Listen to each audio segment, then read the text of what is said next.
when people communicate with us, we must learn to listen actively. Active listening is when we engage fully with the speaker. I've told you about that already. As I'm communicating with you, I see almost everyone paying attention and actively listening. Then what we are doing is that we have passed the first test for communication. We must also demonstrate understanding of the message that we are sending out there. And it's important because until you demonstrate by your feedback that the message I've sent to you, you are receiving it, you understand it, it is in the same thing that I've sent to you, communication may not have taken place. We must also empathize in the process, and empathizing means that we must understand the other person's perspective and emotions. Sometimes, if we are able to empathize with the other party, we can change our medium of communication.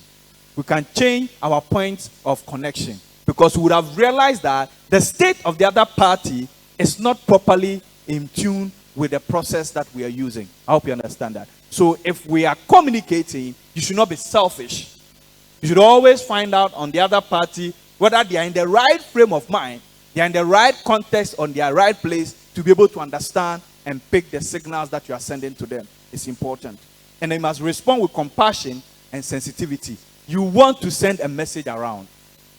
If the only way to get a message around is to understand what the other party is going through, I think that may even inform the way you will send your message around. And then thirdly, we must be transparent. Remember, people, when you connect with people, they want to see how genuine you are.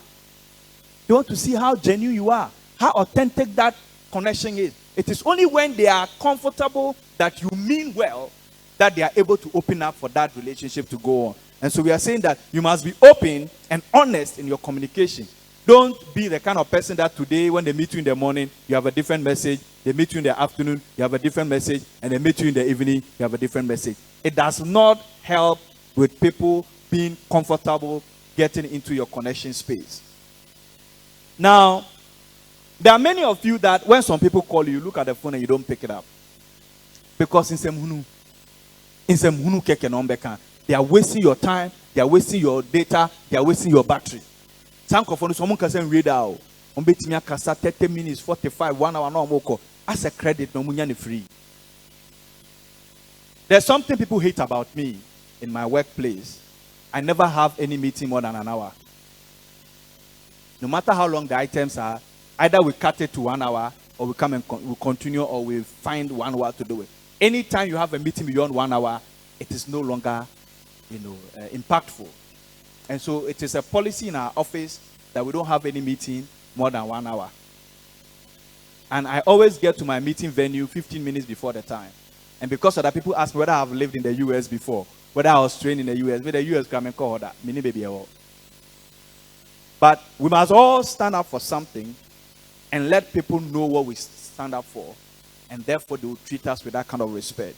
Let's share relevant information all the time. Unless that connection is in a social setting. Your core program, it's not anything serious. That is allowed. But do not waste people's time when they give you the opportunity to connect with them. People who are serious get upset. They will never honor your meeting again. And you all know it, those of us or those of you here who deal at that level. If you know a particular person who talks too much and never makes any sense, you avoid having meetings with them. You must be authentic. You must be true to yourself and therefore true to others. Express your thoughts, your feelings, and your intentions sincerely. Let people, people can read through your emotions when you are pretending they know. They only show you respect by not telling it to you in your face. But they can read you. They can know that you're there. Clock the jump in obey. My friend is saying something assume when those who cry those things, they say they call it also then something soon. So then people know it when you are not sincere. They know. They know. But in this country, we like to patronize, so we pretend that everything is okay.